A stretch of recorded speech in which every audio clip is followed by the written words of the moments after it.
Hi family, in this video I'm sharing with you my Ayurvedic hair care regimen, so please stay tuned. So my first ingredient is Amla powder, and for this mask I'll be using 2 tablespoons. I get this brand from Amazon online and have been using this for the past 3 months, and this is the quantity I've used so far. My next ingredient is Brahmi powder. I'll be adding 1 tablespoon. I'll also be using 1/3 cup of hibiscus flower. Jojoba is my oil of choice for this mask, and lastly I'll be adding my regular conditioner. To start, on a low heat, I'll infuse my hibiscus in 1 cup of water for about 5 minutes. When it's done, I strain it and allow it to cool. Sometimes I do keep the hibiscus flower in the freezer for a second use. Next, I add my powders to the mixing bowl and add about a tablespoon or 2 of the jojoba oil. I then add my hibiscus in bits while stirring until I reach my desired consistency. The entire application process is messy on its own, and so I wouldn't make it too runny to make it worse. This mixture is most needed on my scalp for me, so I transfer a portion into an applicator bottle for direct application onto my scalp. I then add a conditioner to the rest of the mixture. I do that because I don't want to put conditioner on my scalp. If you're new here, welcome to Rosy Natural. My name is Rose. On this channel, I share my natural hair journey, which includes hair care, hairstyles, and a few DIYs to help with the natural hair journey. If this is something you are interested in, don't forget to hit the subscribe button to join this family. Don't forget to like and share this video as well.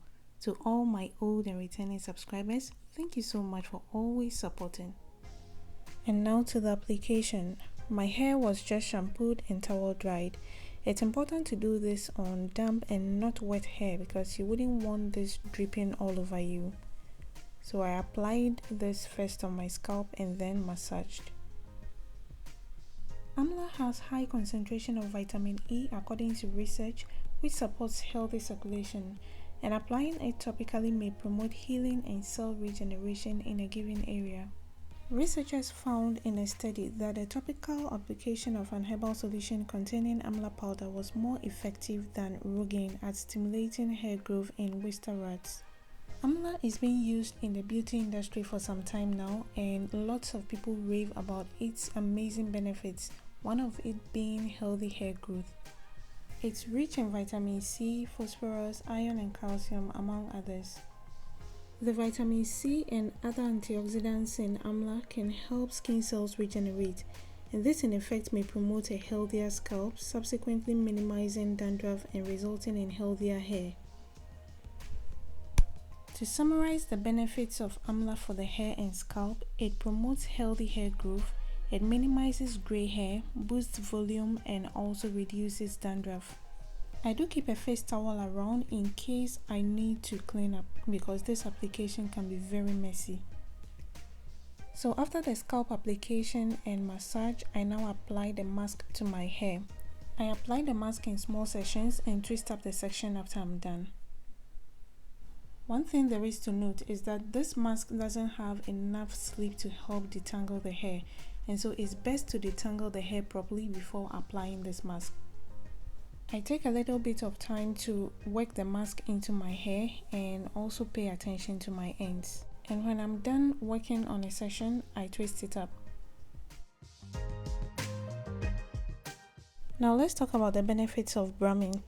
Brahmi prevents split ends, reduces hair loss, eliminates dandruff, reduces hair fall, and also cleanses the scalp. Hibiscus has also been found to stop hair loss, make your hair look healthy and lustrous, prevent premature graying, thicken and add volume to the hair, and also treats dandruff. The cons of using hibiscus is that it stains.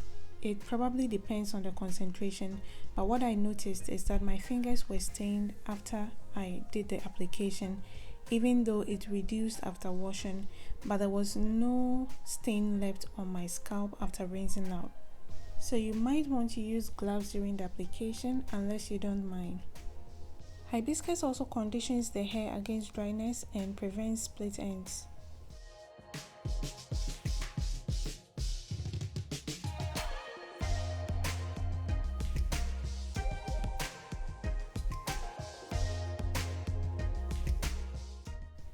So this is all I have left, and it's exactly what I need for the last session.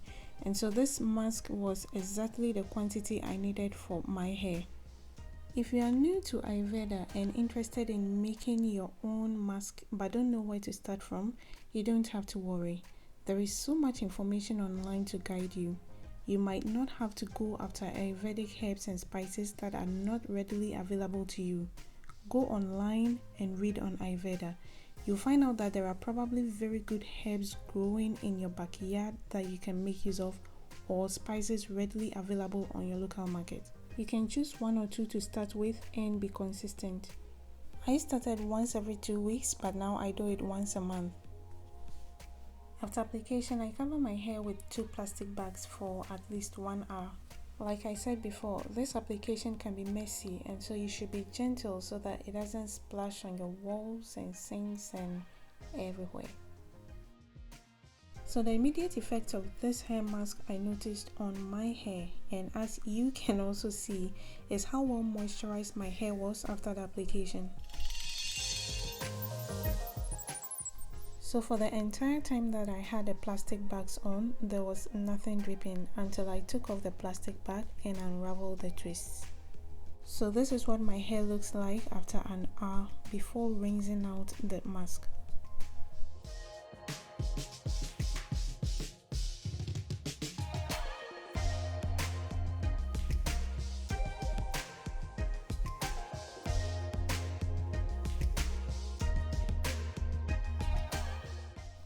So finally, I rinsed out the mask with some cold water and sealed in moisture with my DIY shea butter mix. I used to do my final rinse on wash days with warm water, but recently I realized cold water does it for me.